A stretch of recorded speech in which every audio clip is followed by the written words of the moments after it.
नमस्कार to everyone.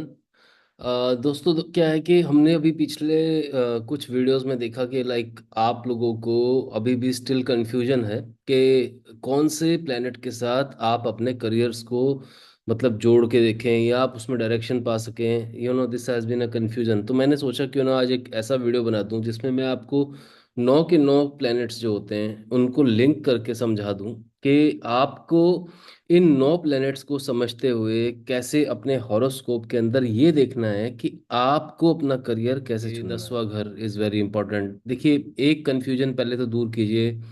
10th house is basically your Karma.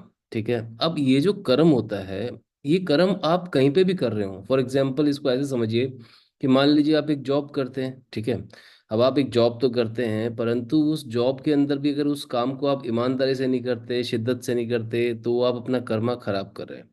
In the same way it goes with the business also. मान लीजिए आप business करते हैं और बिजनेस में आप जो हैं, फॉर एग्जांपल, अपनी जो डीलिंग है वो फेयर नहीं रखते, आप लोगों को चीट करते हैं।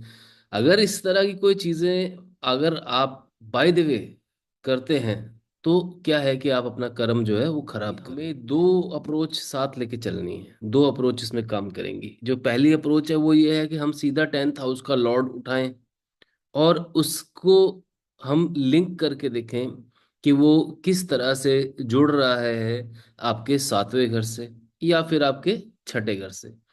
अब 7वें घर से अगर जुड़ता है तो वो इंडिकेट करता है कि वो आपकी like you are going to be a person who is going to be very good in business, क्योंकि 7वां घर जो है आपके व्यापार को रिफ्लेक्ट करता है। But when you talk about 6th house, 6th house के बारे में वैसे तो रोग ऋण शत्रु का आ गया, मगर 6th हाउस आपकी दिनचर्या भी है। और जब दिनचर्या की बात होती है तो नौकरी जो है बेसिकली वो भी 6th हाउस से ही देखी जाती है। ठीक है ना।